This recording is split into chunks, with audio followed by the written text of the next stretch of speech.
अस्सलाम वालेकुम स्टूडेंट्स। इस लेक्चर में हम बजटिंग का एक सवाल डिस्कस करते हैं, प्रैक्टिस करते हैं। रिक्वायरमेंट जो इसकी है वो ये है कि मंथ वाइज कैश बजट भी बनाना है और budgeted profit and loss account भी बनाना है।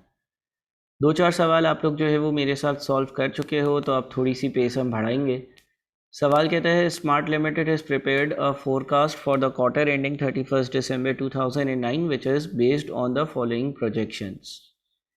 कंपनी ने एक फोरकास्ट बनाई है जो इन प्रोजेक्शंस पर बेस्ड है। Sales for the period October to January has been projected as under, ये सेल्स होंगी। Cash sales is 20% of the total sales. The company earns a gross profit at 20% of sales. It intends to increase sales price by 10% from 1st of November 2009. However, since there will be no corresponding increase in purchase prices, the gross profit percentage is projected to increase. 1 नवंबर से selling prices increase होंगी, लेकिन क्योंकि cost में कोई increase नहीं होगा, लिहाजा आपका जो जीपी मार्जिन है वो इंक्रीज हो जाएगा। Effects of increase in sales price has been incorporated in the above figures. Sales price की इंक्रीज यानी कि जब आप सेलिंग प्राइस इंक्रीज करते हो तो सेल्स रेवेन्यू भी इंक्रीज होता है, वो ऊपर इनकॉर्पोरेट किया हुआ है। उसके बाद all debtors are allowed 45 days credit and are expected to settle promptly. जितने भी डेटर्स हैं वो 45 दिन में पेमेंट कर देते हैं। Smart limited follows a policy of maintaining stock equal to projected sales of the next month. किसी भी महीने का क्लोजिंग स्टॉक अगले महीने की सेल्स की वैल्यू के बराबर होता है। All creditors are paid in the month following delivery, यानी कि जब परचेजेस होती है उसके एक महीने बाद पेमेंट होती है। 10% of all purchases are cash purchases, लेकिन 10% परचेजेस कैश पर होती हैं। Marketing expenses for October are estimated at 300,000. 50% of these expenses are fixed, whereas remaining amount varies in line with the value of sales. Marketing expenses 3 lakh हैं, 50% fixed हैं और 50% sales के हिसाब से चेंज करते रहते हैं। All expenses are paid in the month in which they are incurred. जिस महीने कोई मार्केटिंग एक्सपेंस इनकर होता है उसी महीने पे हो जाता है। Admin expenses paid for September were 200,000 due to inflation. These are expected to increase by 2% each month. Depreciation is provided at 15% per annum on straight line basis. Depreciation is charged from date of purchase to the date of disposal. On 31st October 2009, office equipment having book value of 500,000, 40% of the cost on October 1, 2009 will be replaced at a cost of 2 million. After adjustment of trade-in allowance of 300,000, the balance will have to be paid in cash. और फिर कुछ opening balances दिए हुए हैं। सबसे पहले मैं ये चाहूँगा कि आप इस सवाल को बड़े अच्छे से रीड कर लें। आप इस सवाल को बड़े अच्छे से रीड कर लें। जब आप इस सवाल को बड़े अच्छे से रीड करेंगे तो आप इसको आराम से सॉल्व कर सकेंगे।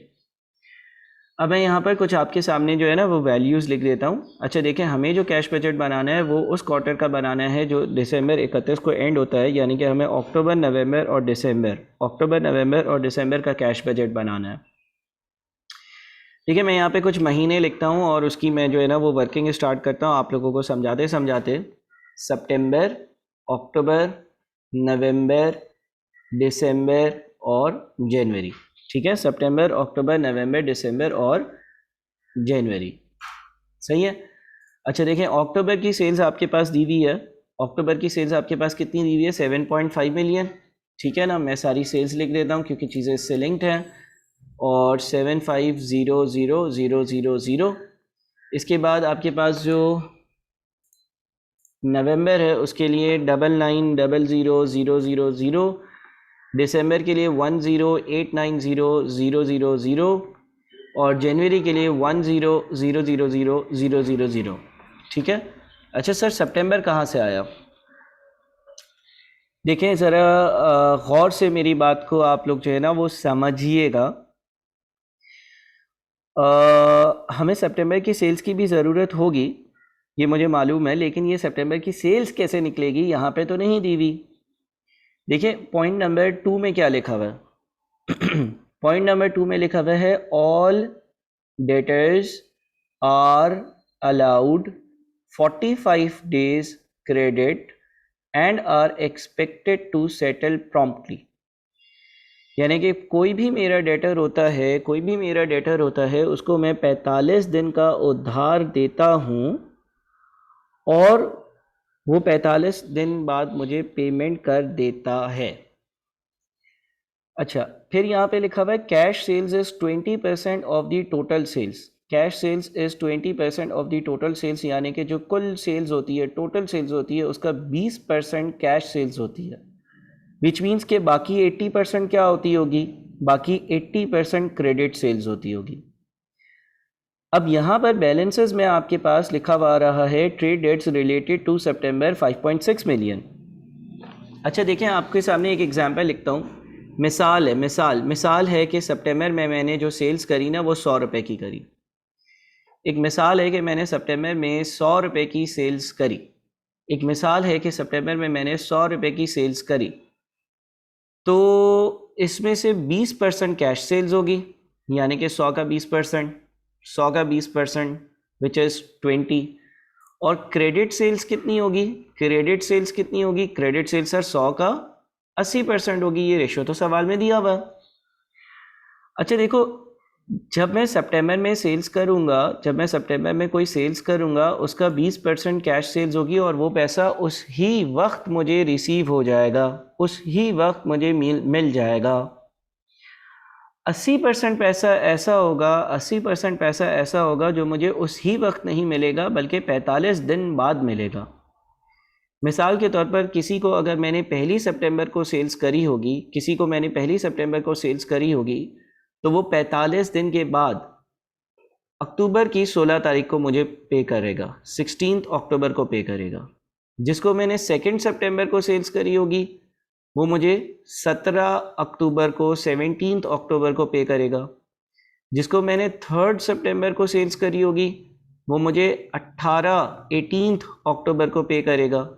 जिसको मैंने 4 सितंबर को सेल्स करी होगी वो मुझे 19 अक्टूबर को पे करेगा।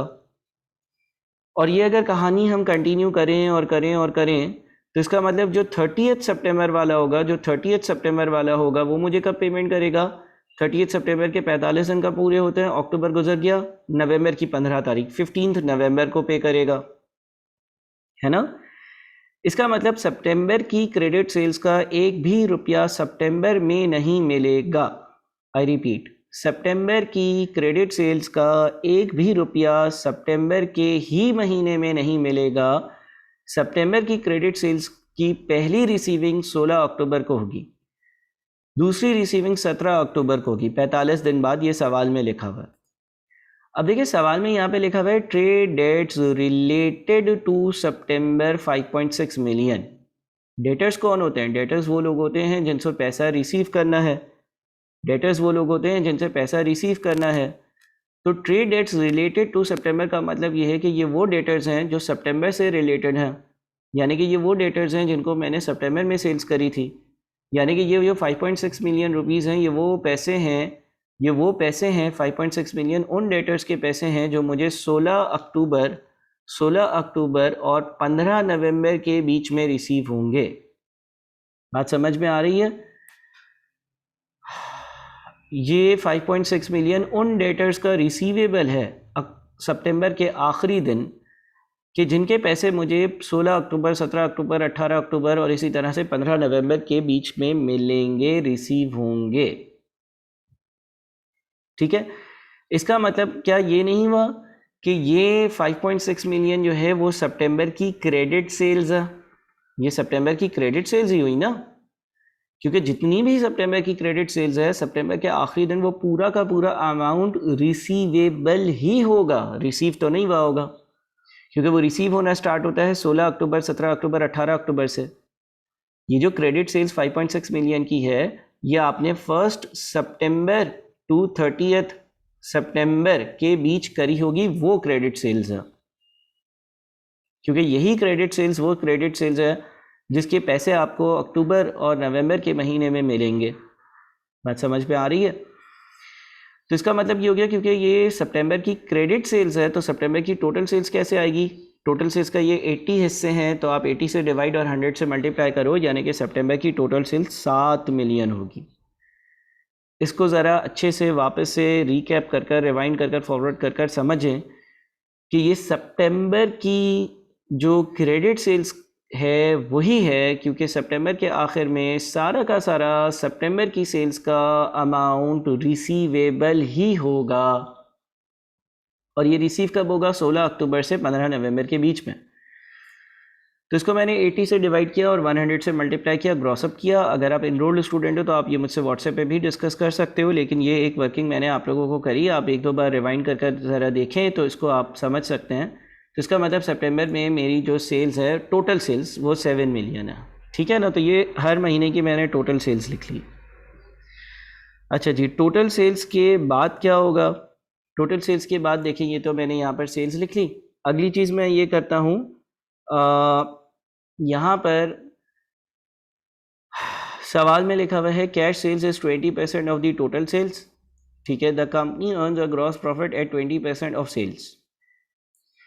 It intends to increase sales price by 10% from 1 November 2009। However, since there will be no corresponding increase in purchase prices, the gross profit percentage is projected to increase.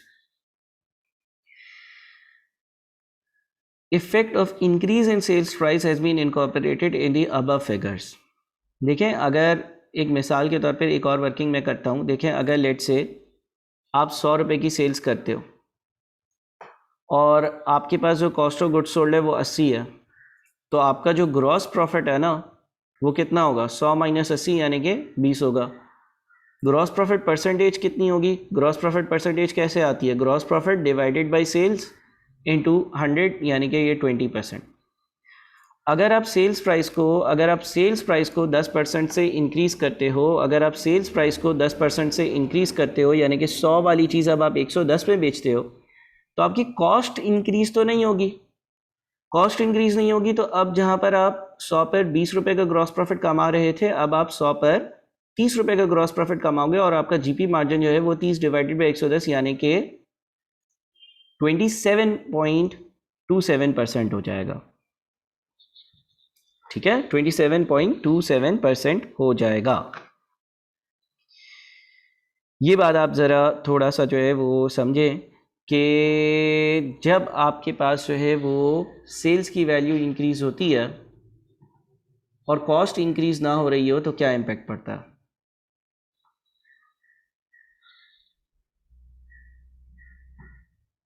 ठीक है जी, आई होप कि ये बात आपको समझ में आती है कि अगर तो आपके पास जो है वो सेल्स की वैल्यू 10% से इंक्रीज़ होती है लेकिन cost of goods sold same रहता है, तो ग्रॉस प्रॉफिट बढ़ जाता है और जीपी मार्जिन भी बढ़ जाता है।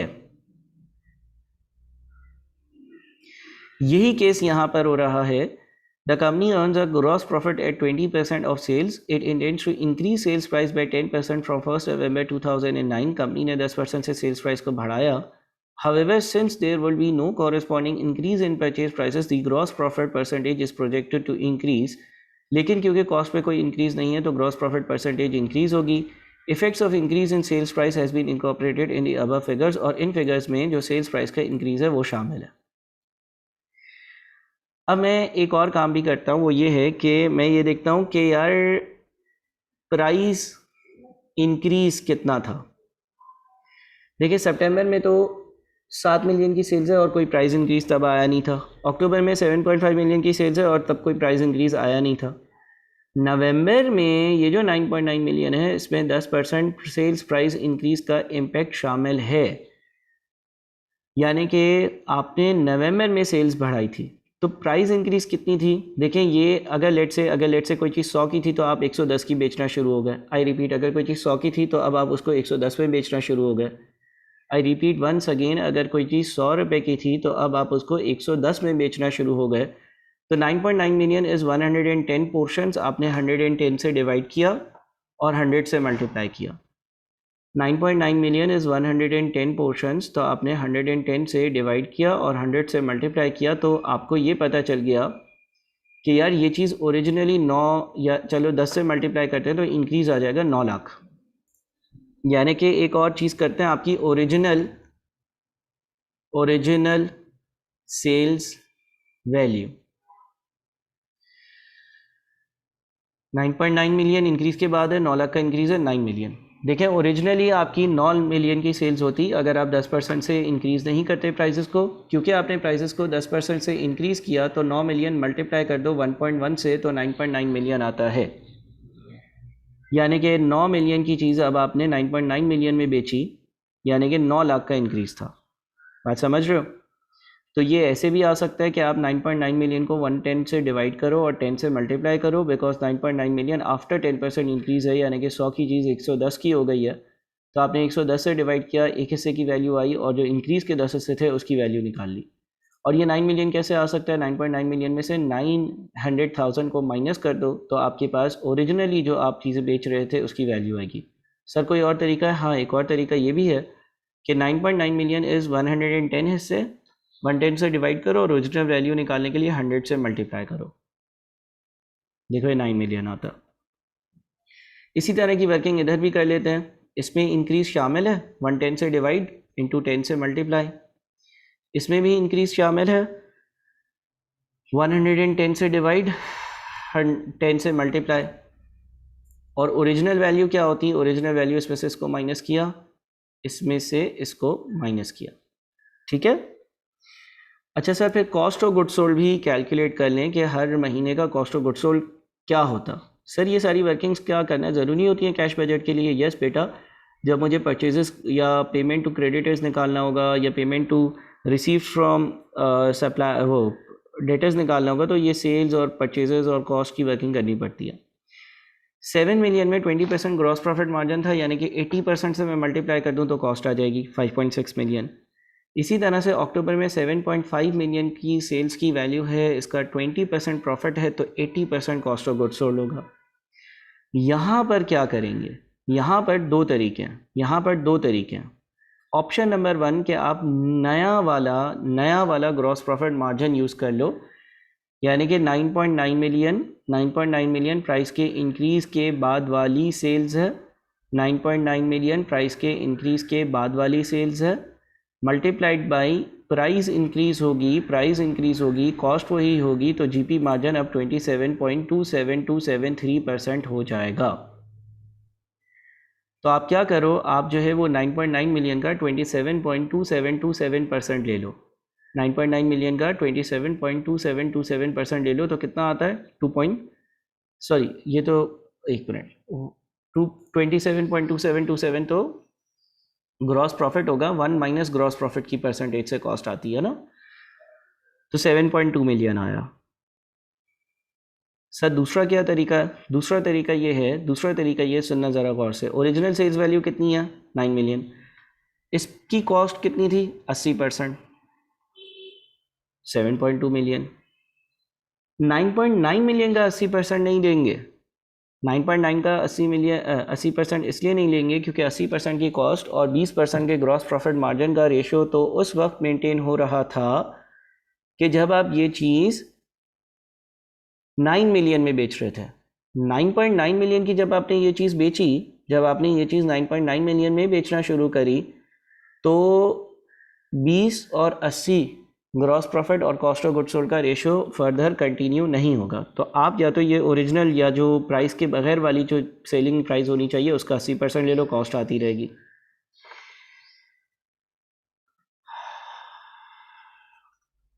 ठीक है जनाब, ये आपकी कॉस्ट आ गई सारे महीनों की। अच्छा, अगर परचेजेस कैलकुलेट करनी हो तो हम क्या करते हैं? कॉस्ट ऑफ गुड्स सोल्ड में closing stock of finished goods को ऐड करते हैं, और opening stock of finished goods को माइनस करते हैं। Closing stock of finished goods कैसे आएगा? Point 3, smart limited follows a policy of maintaining stock equal to projected sale of the next month। Company की ये पॉलिसी है कि किसी भी महीने का क्लोजिंग स्टॉक अगले महीने जो चीज़ें बिकनी हैं उसके बराबर होगा, यानी कि सितंबर का क्लोजिंग स्टॉक 6 मिलियन होगा, अक्टूबर का क्लोजिंग स्टॉक नवंबर में जो चीज़ें बिकनी हैं उसके बराबर यानी कि 7.2 मिलियन होगा, नवंबर का क्लोजिंग स्टॉक दिसंबर में जो चीज़ें बिकनी हैं यानी कि 7.92 मिलियन उसके बराबर होगा, दिसंबर का क्लोजिंग स्टॉक जनवरी में जो चीज़ें बिकनी हैं 7.27 के बराबर होगा। ओपनिंग स्टॉक कैसे आएगा? सितंबर का क्लोजिंग, अक्टूबर का ओपनिंग, अक्टूबर का क्लोजिंग, नवंबर का ओपनिंग, नवंबर का क्लोजिंग, दिसंबर का ओपनिंग। सर सितंबर का ओपनिंग कैसे आएगा? सितंबर से पहले कौन सा महीना आता है? अगस्त आता है। अगस्त का क्लोजिंग क्या होगा? अगस्त का क्लोजिंग क्या होगा? अगस्त का क्लोजिंग होगा जो चीज़ें सितंबर में बेचनी है उसके बराबर, यानी कि 5.6 मिलियन। अगस्त का क्लोजिंग, सितंबर का ओपनिंग, ठीक है। तो अब आपके पास जो है वो परचेजेस आ सकती हैं। परचेजेस कैसे आएंगी? 6 मिलियन, और ये आपके पास 6 मिलियन, 7.2 मिलियन, 7920 मिलियन और 72727, ठीक है जी, ये परचेजेस आ गई। इसके बाद पेमेंट की बात करते हैं तो पॉइंट 4 में लिखता है कि all creditors are paid in the month following delivery. सारे के सारे क्रेडिटर्स जब चीज़ें बेचते हैं उसके एक महीने बाद पेमेंट करते हैं। 10% of all purchases are cash purchases, जबकि टोटल परचेजेस का 10% कैश परचेजेस हैं। तो मैं यहाँ पे लिखता हूँ पेमेंट फॉर परचेजेस, और पेमेंट फॉर परचेजेस की एक वर्किंग करता हूँ। उसमें एक तो आपके पास कैश परचेजेस हैं। अच्छा, हमें बजट अक्टूबर, नवंबर और दिसंबर का बनाना था ना, तो अक्टूबर की जो कैश परचेजेस यानी कि परचेजेस का 10% कैश परचेजेस हैं, कैश परचेजेस में उसी वक्त पेमेंट होती है।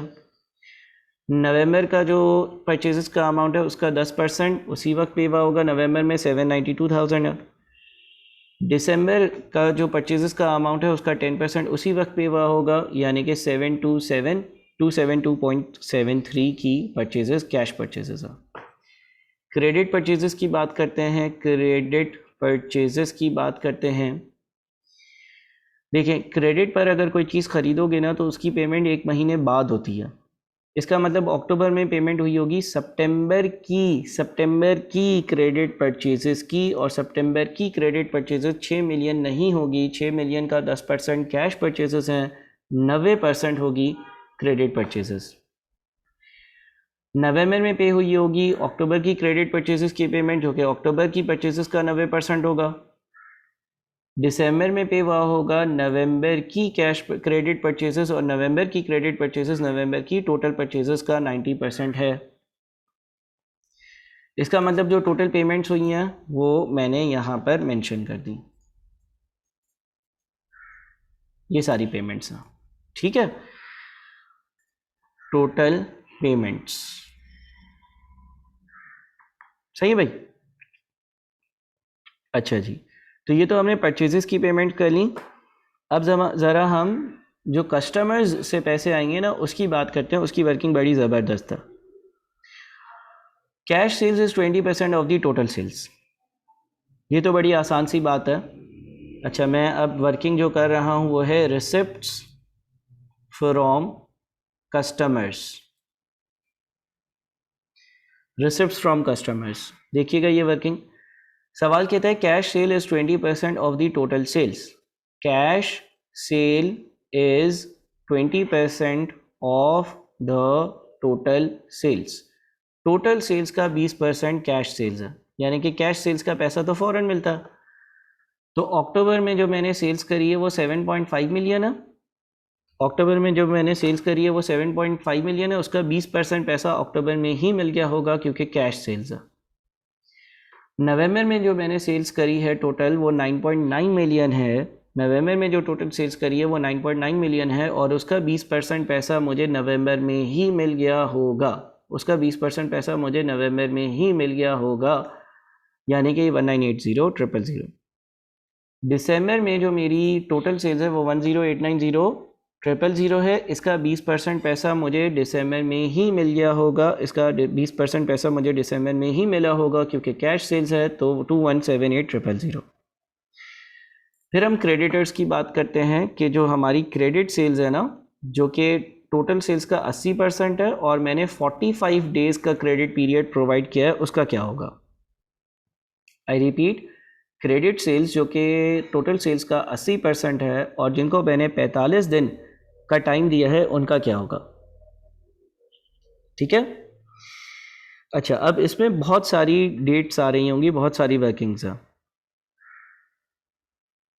देखिए हमने इसको यहाँ पर कुछ हद तक डिस्कस किया कि सितंबर में जो आप सेल्स करोगे, 1 सितंबर वाला पैसा 16 अक्टूबर को मिलेगा, 2 सितंबर वाला पैसा 17 अक्टूबर को मिलेगा, 3 सितंबर वाला पैसा 18 अक्टूबर को मिलेगा, 4 सितंबर वाला पैसा 19 अक्टूबर को मिलेगा, 30 सितंबर वाला पैसा 15 नवंबर को मिलेगा। ये बड़ी एक ख़ास वर्किंग है, आप कह लें। चलें जी, अब इसका क्या करेंगे, देखिए ज़रा गौर से सुनिएगा। यहाँ पे लिखा हुआ है trade debts related to August 3 million. देखिए आपके पास जो है ना, रिसीवेबल्स क्या होते हैं? रिसीवेबल्स वो लोग होते हैं जिनसे पैसा रिसीव करना। सवाल ये कहता है कि 1 अक्टूबर वाले दिन आपके पास जो रिसीवेबल्स थे, यानी कि जिनसे आपने पैसा लेना था, वो 2 तरह के लोग थे। एक वो लोग थे जिनको आपने अगस्त में सेल्स करी थी, और एक वो लोग थे जिनको आपने सितंबर में सेल्स करी थी।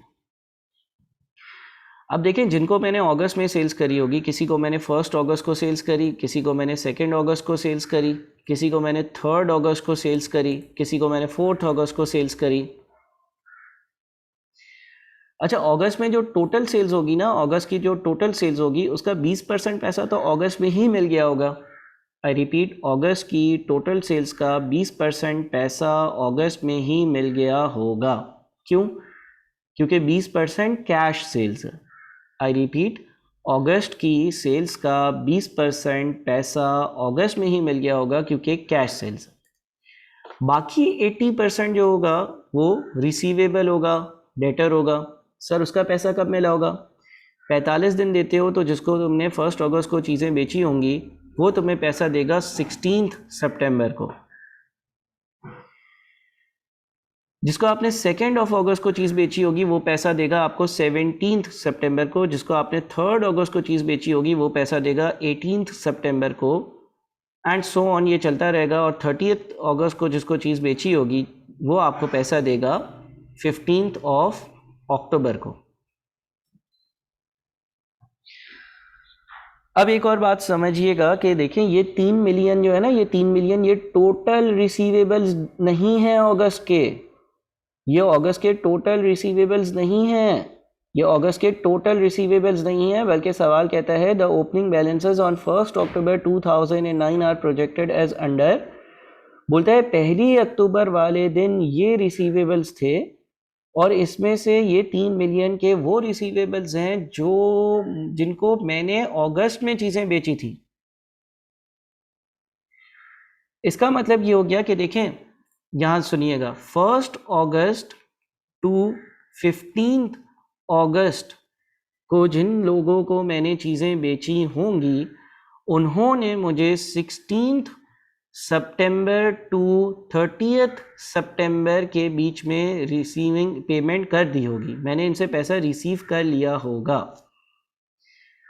1 अगस्त से लेकर 15 अगस्त के बीच में जिनको मैंने चीज़ें बेची होंगी उन्होंने मुझे 16 सितंबर से 30 सितंबर के बीच में पैसा दे दिया होगा, और वो पैसा मैंने रिसीव कर लिया होगा। और क्योंकि वो पैसा मैंने रिसीव कर लिया होगा, तो 1 अक्टूबर वाले दिन वो मेरा रिसीवेबल नहीं होगा।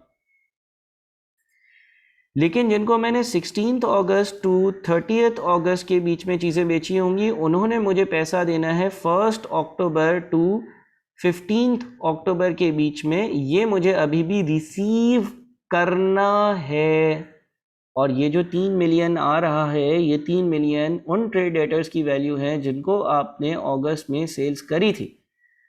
यानी कि ये उन लोगों की वैल्यू है जिनको मैंने 16 अगस्त से लेकर 30 अगस्त के बीच में पैसा दिया था या सेल्स करी थी, और ये मुझे 1 अक्टूबर से 15 अक्टूबर के बीच में पैसे देंगे। यानी कि ये वो पैसा है जो मुझे रिसीव करना है अक्टूबर के महीने में। देखिए, अब मैं अगर इसको यूँ सोचूँ ना, मैं एक वर्किंग करता हूँ आप लोगों के लिए, मैं आपको बताता हूँ। देखिए, अगस्त में मैं ज़रा एक वर्किंग अपने पार्ट पर कर लूँ। 6 मिलियन डिवाइडेड बाय 80, 7.5 मिलियन। देखिए मैं आपको बताता हूँ, अगस्त में 7.5 मिलियन की सेल्स हुई होगी, ठीक है ना। ये कैसे वर्किंग हुई ये छोड़ दें आप, ये मैं सिर्फ आपको समझाने के लिए कर रहा हूँ। अगस्त में 7.5 मिलियन की सेल्स हुई होगी, इसमें से 20% पैसा अगस्त में ही मिल गया, 20% पैसा अगस्त में ही मिल गया, 20% पैसा अगस्त में ही इसलिए मिल गया क्योंकि कैश सेल्स थी, ठीक है। बाकी क्रेडिट सेल्स थी, क्रेडिट सेल्स कितनी थी, इसका 80%, ठीक है। ये पैसा अगस्त में ही मिल गया, ये पैसा मुझे मिलेगा, ये जो क्रेडिट सेल्स है इसका पैसा मुझे कब मिलेगा, इसका पैसा मुझे 16 सितंबर टू 15 अक्टूबर के बीच मिलेगा। क्यों, जिसको 1 अगस्त को सेल्स करी वो 16 सितंबर को पैसे देगा, जिसको 2 अगस्त को सेल्स करी वो 17 सितंबर को पैसे देगा, जिसको 3 अगस्त को सेल्स करी वो 18 सितंबर को पैसे देगा। तो इसका मतलब ये हो गया कि मैंने 7.5 मिलियन की टोटल सेल्स करी थी, 20% की सेल्स कैश सेल्स थी, अगस्त में ही पैसा मिल गया। 6 मिलियन रुपए ऐसे थे जो सितंबर और अक्टूबर में मिलेंगे, इसमें से 16 सितंबर और 30 सितंबर के बीच में आधे मिल गए। तो अब बच कितने गए, बकाया आधे बच गए। देखिए मैं आपको बार बार ये समझाने की कोशिश कर रहा हूँ कि ये 3 मिलियन जो है ना, ये 1 अक्टूबर का रिसीवेबल्स का बैलेंस है, उन रिसीवेबल्स का जिनको मैंने अगस्त में चीज़ें बेची थी। तो इसका मतलब ये हो गया कि ये पैसे मुझे 1 अक्टूबर और 15 अक्टूबर के बीच मिलेंगे, ठीक है। अच्छा सर आपको कैसे पता चला टोटल से 7.5 मिलियन थी? बेटा देखो, 3 मिलियन अगर मुझे 1 अक्टूबर से 15 अक्टूबर के बीच में मिलने हैं, तो मैंने ये सोचा कि 3 मिलियन ही 16 सितंबर और 30 सितंबर के बीच में मिले होंगे, यानी कि टोटल क्रेडिट सेल्स अगस्त की 6 मिलियन होगी। 6 मिलियन को मैंने 80% से डिवाइड कर दिया, या 80 से डिवाइड और 100 से मल्टीप्लाई कर दिया ग्रॉसअप करने के लिए और कैश सेल्स को इंक्लूड करने के लिए, तो 7.5 मिलियन पर आ गया। अभी भी अगर ये बात मुश्किल लग रही हो, काइंडली 1-2 बार वीडियो ज़रूर देखिएगा, इसलिए क्योंकि ये एक बहुत ही कॉम्प्लेक्स और बहुत ही कॉमन पूछी जाने वाली ट्रीटमेंट है। बहरहाल मैं अब सवाल को सॉल्व करता हूँ, आप लोग इनरोल्ड स्टूडेंट हो तो आप लोग मुझे व्हाट्सएप कर अपनी इस क्वेरी को एड्रेस करवा सकते हो। ये एक बहुत ही ऐसी ट्रीटमेंट है जो आप लोगों को आनी चाहिए, ठीक है। मैं अपना व्हाट्सएप नंबर भी यहाँ पर मेंशन कर रहा हूँ। अच्छा जी, तो अब क्या होगा, अब ये होगा कि मुझे जो रिलेटेड टू अगस्त सेल्स है, या चलें यूँ कह देते हैं 1 अक्टूबर टू 15 अक्टूबर के बीच में जो पैसा मिला होगा, 1 अक्टूबर टू 15 अक्टूबर के बीच में जो पैसा मिला होगा वो वाली सेल्स का होगा जो मैंने 16 अगस्त टू 30 अगस्त के बीच करी थी। 15 अक्टूबर के बीच में जो पैसा मिला होगा वो होगा जो 16 अगस्त और 30 अगस्त के बीच में सेल्स करी थी, और वो 3 मिलियन है, ठीक है, ये वाला 3 मिलियन। अच्छा उसके बाद और क्या होगा सर, और बेटा ये होगा कि अब हम आ जाते हैं लेट से 16 अक्टूबर टू 30 अक्टूबर। इसमें कौन सा पैसा मिला होगा, ये वो होगा जिनको मैंने सेल्स करी होगी 1 सितंबर टू 15 सितंबर के बीच, ठीक है। अच्छा जी, अब देखें ये जो आपके पास यहाँ पर लिखा हुआ आ रहा है trade debts related to September 5.6 million, ये सितंबर के ट्रेड डेट्स है जिनका पैसा हमने यहाँ पर एक शेड्यूल बनाया था कि 1 सितंबर वाले का पैसा 16 अक्टूबर को मिलेगा, 2 सितंबर वालों का पैसा 17 अक्टूबर को मिलेगा, 3 सितंबर वालों का पैसा 18 अक्टूबर को मिलेगा। तो इसका मतलब ये हो गया कि 5.6 मिलियन जो सितंबर का पैसा है उसमें से आधा पैसा अक्टूबर में मिला होगा, 16 अक्टूबर टू 30 अक्टूबर के बीच में आधा पैसा 5.6 मिलियन डिवाइडेड बाय 2, 15 दिन का पैसा। सितंबर के पहले 15 दिन का पैसा अक्टूबर के आखिरी 15 दिन में मिला होगा, सितंबर के पहले 15 दिन का पैसा अक्टूबर के आखिरी 15 दिन में मिला होगा, और सितंबर के आखिरी 15 दिन का पैसा नवंबर के पहले 15 दिन में मिला होगा।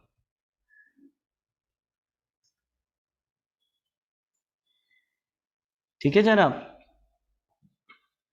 जिस तरह से ये 3 मिलियन था, इसी तरह से ये 2.8 मिलियन है।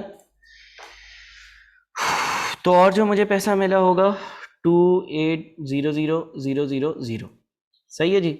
अच्छा, फिर अक्टूबर हो गया, अब नवंबर। 1 नवंबर टू 15 नवंबर। देखिए पैसा मिलता है 45 दिन बाद। अब अगेन यहाँ पर कौन सा पैसा मिला होगा? 1 नवंबर और 15 नवंबर के बीच में वो पैसा मुझे रिसीव हुआ होगा जो मैंने चीज़ें बेची होंगी 16 सितंबर टू 30 सितंबर के बीच। तो ये भी 2.8 मिलियन ही है, ठीक है। फिर 16 नवंबर टू 30 नवंबर के बीच में जो पैसा मिला होगा वो वाला होगा जिनको मैंने चीज़ें बेची होंगी 1 अक्टूबर टू 15 अक्टूबर, है ना। 1 अक्टूबर वाला 16 नवंबर को, 2 अक्टूबर वाला 17 नवंबर को। तो इसका मतलब ये कितना होगा? क्रेडिट सेल्स देखें आप अक्टूबर की कितनी है। जो हमारी अक्टूबर की क्रेडिट सेल्स है, अक्टूबर की क्रेडिट सेल्स, अक्टूबर की क्रेडिट सेल्स ऐसे आ सकती है कि आप ये अक्टूबर की टोटल सेल्स है, इसका ले लो आप 80% सेल्स क्रेडिट पर होती है और उसको 2 से डिवाइड कर दो, क्योंकि अक्टूबर के पहले 15 दिन का पैसा नवंबर के आखिरी 15 दिन में मिला है, अक्टूबर के अगले 15 दिन का आखिरी 15 दिन का पैसा दिसंबर के पहले 15 दिन में मिला, तो 3 मिलियन हो गया। फिर आपके पास 1 दिसंबर टू 15 दिसंबर के बीच में जो पैसा मिला होगा वो होगा जो 16 अक्टूबर टू 30 अक्टूबर के बीच का होगा। तो अगेन जो आपके पास अक्टूबर की टोटल सेल्स है, इसका हमने पहले लिया 80% और इसको 2 से डिवाइड कर दिया, आधा आधा पैसा करके मिल रहा। इसके बाद आपके पास जो 16 दिसंबर टू 30 दिसंबर के बीच में पैसा रिसीव हुआ होगा वो वाला होगा जिसको आपने सेल्स करी होगी 1 नवंबर टू 15 नवंबर के बीच। तो इसका मतलब ये हो गया कि नवंबर की जो सेल्स है इसका मैंने 80% लिया और इसको भी 2 से डिवाइड कर दिया, 3960,000। बड़ी ही एक कॉम्प्लेक्स वर्किंग। और टोटल रिसिप्ट्स अब हम लिख सकते हैं अपनी। टोटल रिसिप्ट्स जो होंगी हर महीने की, जो मुझे कैश सेल्स, क्रेडिट सेल्स, सारी सेल्स से आई हैं, वो मैं सारी यहाँ पर मेंशन कर देता हूँ। 7.3 मिलियन 77809138, ठीक है। ठीक है जी, ये सारी की सारी हमारी जो है वो सेल्स हो गई। अच्छा, अब क्या करें? अब हम फाइनली अपना बजट बना सकते हैं। देखें, ये इस सवाल की एक बहुत ही, आप कह लें कि मुश्किल वर्किंग थी और आपको ये 2-3 बार देखना पड़ेगा कुछ चीज़ें समझने के लिए। एनीवेज, अब मैं जल्दी से अपना बजट बना देता हूँ। रिसिप्ट्स लिखते हैं। रिसिप्ट्स में क्या क्या होता है? रिसिप्ट्स में आपके पास, मुझे लगता है इस सवाल में सिर्फ यही रिसिप्ट्स हैं, और अक्टूबर, नवंबर और दिसंबर की रिसिप्ट्स लिखनी है, तो यही अक्टूबर, नवंबर और दिसंबर की रिसिप्ट्स हो गई, और कोई रिसिप्ट्स नज़र नहीं आती हैं। पेमेंट साइड पर फटाफट आ जाते हैं। पेमेंट्स क्या क्या होंगी? पेमेंट्स पे आप परचेज़ेस के लिए पेमेंट कर रहे हो। परचेज़ेस की जो पेमेंट्स थी उसकी वर्किंग हमने मेरे ख्याल में करी थी। हाँ, payment for purchases, total payment 6120,000 है ना। और उसके बाद फिर हमने 7272,000 और उसके बाद हमने 7855,273 ये पेमेंट्स करी थी। इसके अलावा और कोई पेमेंट थी? इसके अलावा हाँ, 5 point marketing expenses for October are estimated at 300,000. 50% of these expenses are fixed, whereas remaining amount varies in line with the value of sales. All expenses are paid in the month in which they are incurred. तो marketing expense जो है वो है, और marketing expense में एक fixed हिस्सा है। फ़िक्स्ड हिस्से की जो पेमेंट है वो ये कहता है कि 3 लाख रुपए टोटल मार्केटिंग एक्सपेंस है और इसमें से 50% फिक्स्ड है। तो 50% 1.5 लाख तो हर महीने होगा। फिर मार्केटिंग एक्सपेंस जो है उसमें कुछ वेरिएबल हिस्सा भी होगा, ठीक है ना। मार्केटिंग एक्सपेंस जो है उसका जो वेरिएबल हिस्सा है वो कितना होगा? अच्छा, अक्टूबर का तो इसने बता दिया ना कि अक्टूबर का टोटल जो था वो 3 लाख था। 3 लाख में से 50% फिक्स था, तो 50% वेरिएबल, यानी कि अक्टूबर का तो मसला ही नहीं है। अक्टूबर के लिए तो 3 लाख मल्टीप्लाइड बाय बकाया 50%, 1.5 लाख आ गया। अच्छा, उसके बाद इसने लिखा है कि 50% of these expenses are fixed, various remaining amount varies in line with the value of sales. बाकी अमाउंट जो है वो सेल्स के साथ इंक्रीज़ करता रहता है। सेल्स इंक्रीज़ होती है तो ये अमाउंट भी इंक्रीज़ होता है। इसका मतलब ये सेल्स पर डिपेंड करता है। इसका मतलब ये एक वेरिएबल कॉस्ट है जो सेल्स पर डिपेंड करती है। इसकी एक परसेंटेज निकाल लेते हैं। कैसे? 1.5 लाख का वेरिएबल मार्केटिंग एक्सपेंस था, 1.5 लाख का वेरिएबल मार्केटिंग एक्सपेंस था 7.5 मिलियन की अक्टूबर की सेल्स के लिए। 1.5 लाख का वेरिएबल मार्केटिंग एक्सपेंस था 7.5 मिलियन की सेल्स के लिए। इसका मतलब मार्केटिंग एक्सपेंस जो है वो सेल्स का 2% है। 1.5 लाख डिवाइडेड बाई 7.5 मिलियन कर लो। अक्टूबर की जो मार्केटिंग के एक्सपेंस की वेरिएबल वैल्यू है उसको आप जो है वो डिवाइड कर दो अक्टूबर की सेल्स से, तो हर महीने 2% ही होगा। यानी कि अब ये और नवंबर में 9.9 मिलियन की सेल्स है, 9.9 मिलियन का 2% ले लो। ठीक है। इसी तरह से दिसंबर की जो टोटल सेल्स है वो 10890,000 है, उसका 2% ले लो। जैसे जैसे सेल्स इंक्रीज़ होगी ये मार्केटिंग एक्सपेंस वेरिएबल वाला इंक्रीज़ होगा। अच्छा, इसके अलावा और क्या है? Admin expenses paid for September were 200,000 due to inflation, these are expected to increase by 2% each month. तो एडमिन का एक्सपेंस सितंबर का 2 लाख था, सितंबर का 2 लाख था, सितंबर का 2 लाख था, सितंबर का 2 लाख था, और ये हर महीने 2% से इन्फ्लेशन की वजह से बढ़ता है। तो अक्टूबर में कितना होगा?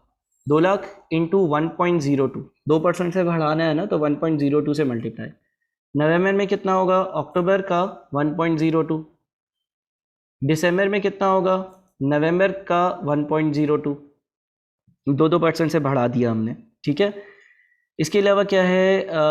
इसके अलावा डेप्रिसिएशन नॉन कैश एक्सपेंस होता है, कैश बजट में नहीं आता। 7 में है, on 31 October 2009 office equipment having book value of 500,000, 40% of the cost on 1 October 2009 will be replaced eight a cost of 2 million. After adjustment of trade and allowance of 300,000, the balance would have to be paid in cash. यानी कि आपने एक पुराना office equipment जिसकी book value 5 lakh है वो बेचा और उसकी जगह 2 मिलियन की कॉस्ट का एक नया इक्विपमेंट लिया। और जो पुराना इक्विपमेंट आपने दिया, दुकानदार ने बोला कि ये नई चीज़ 2 मिलियन की है, लेकिन आप पुरानी चीज़ मुझे दे दो तो मैं आपसे 3 लाख रुपए कम लूँगा। यानी कि वो जो बाकी पैसे लेगा वो 1.7 मिलियन होंगे। तो ऑफिस इक्विपमेंट की परचेज़ के लिए जो मुझे पैसे मिले, पे किए, वो अक्टूबर में किए और वो टोटल 2 मिलियन का बिल था।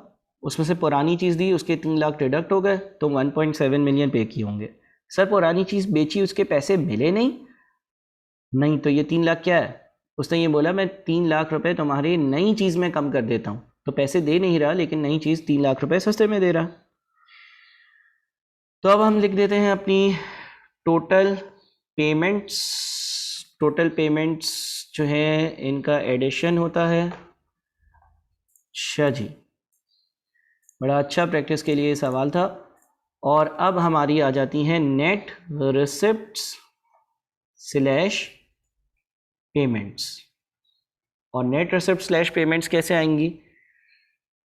रिसिप्ट 7.3 मिलियन की, उसमें से पेमेंट माइनस की 1024,000 नेगेटिव है।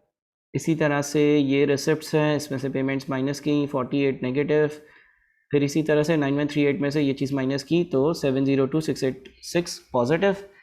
Opening balance, opening balance, opening balance, opening balance. अक्टूबर का ओपनिंग बैलेंस क्या है? कहीं लिखा हुआ है ओपनिंग बैलेंस सवाल में कैश वगैरह का?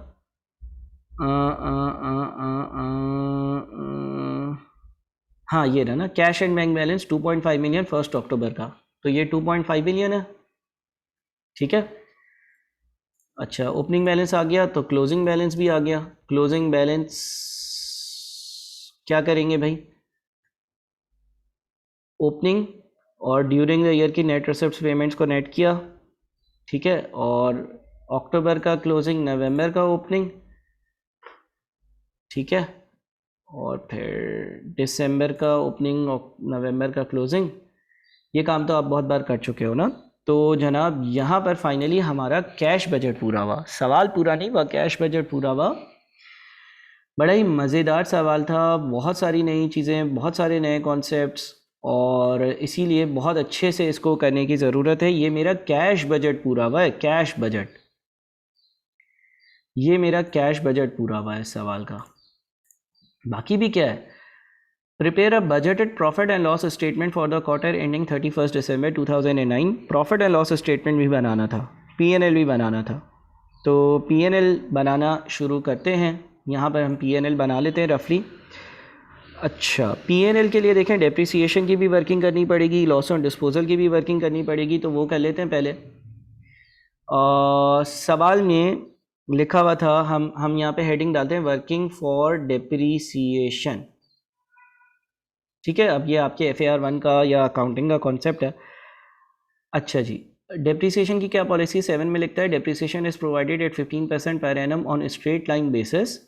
Depreciation is charge from date of purchase to the date of disposal. Depreciation 15% per annum straight line basis पर लगाई जाती है। डेप्रिसिएशन उस महीने जिस महीने आपने कोई चीज़ खरीदी है से लेकर उस महीने जिस महीने आपने कोई चीज़ बेची है तब तक लगाई जाती है, और स्ट्रेट लाइन मेथड है, यानी कि कॉस्ट पे लगेगी। अब आपके पास यहाँ पे लिखा हुआ है कि on 31 October 2009 office equipment having book value of 500,000, 40% of the cost on 1 October will be replace at a cost of 2 million। After adjustment of trade in allowance of 300,000 the balance will have to be paid in cash. और opening balances में आपके पास जो है ना वो लिखा हुआ है कि आपके पास 1 अक्टूबर वाले दिन आपके पास टोटल जो फिक्स्ड एसेट्स थे वो 8 million के थे।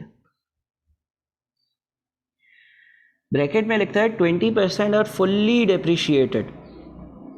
20% एसेट ऐसे थे जिसकी ज़िंदगी पूरी हो चुकी है, जिसकी आप डेप्रिसिएशन 100% चार्ज कर चुके हो अपनी बुक्स में।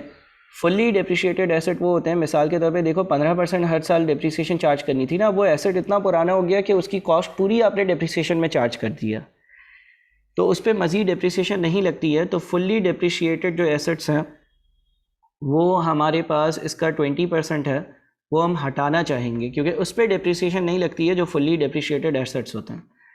इसके अलावा बच गए 6.4 मिलियन। अच्छा, 6.4 मिलियन के ऐसे एसेट्स हैं 1 अक्टूबर को जिन पे डेप्रिसिएशन लगनी थी। इसमें से आपने क्या किया, आपने एक एसेट बेच दिया। अब अगर कोई एसेट आपने 31 अक्टूबर को बेच दिया तो उस पर डेप्रिसिएशन पूरे साल की तो नहीं लगेगी, है ना, बिल्कुल नहीं लगेगी पूरे साल की या पूरे क्वार्टर की। अच्छा, जो आपने एसेट बेचा है उसकी बुक वैल्यू 5 लाख थी जो कि कॉस्ट का 40% है। तो मैं ज़रा यहाँ पर एक और वर्किंग करता हूँ। देखिए, जो आपने एसेट बेचा है उसकी बुक वैल्यू जो आपने एसेट बेचा है उसकी बुक वैल्यू 5 लाख, ये सवाल में दिया हुआ। जो आपने एसेट बेचा है उसकी कॉस्ट कितनी होगी, सवाल में लिखा हुआ है कि 40% ऑफ द कॉस्ट, यानी कि ये जो 5 लाख है, जो बुक वैल्यू 5 लाख रुपए है, ये कॉस्ट का 40% है।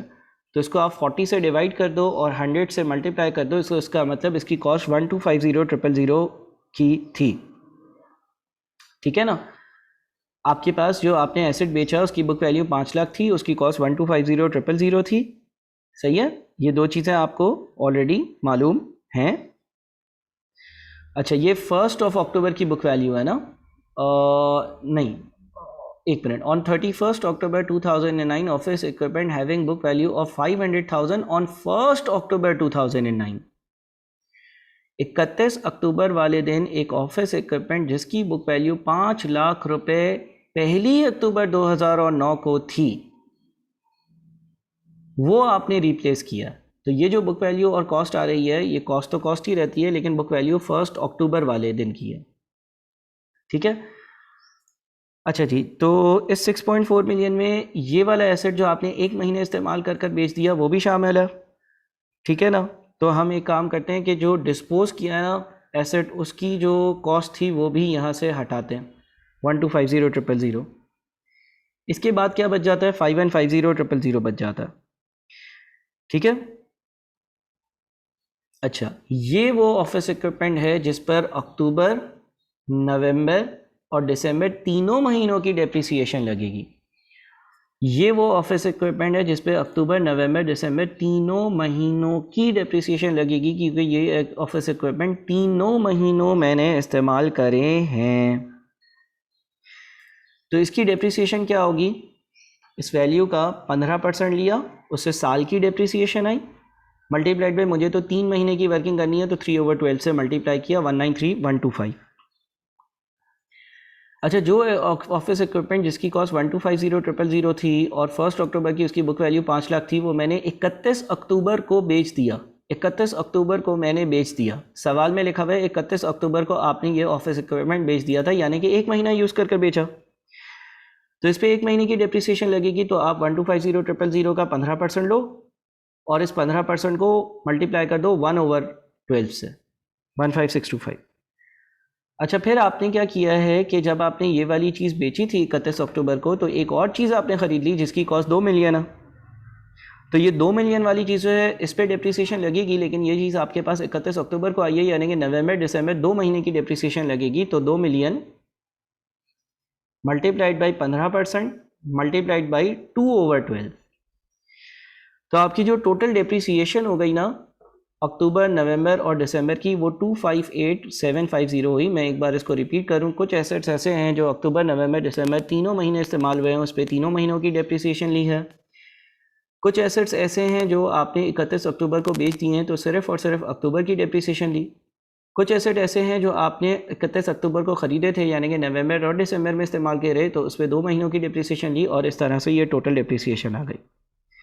अच्छा सर, जो एसेट बेचा है उस पर लॉस, गेन और डिस्पोजल क्या हुआ?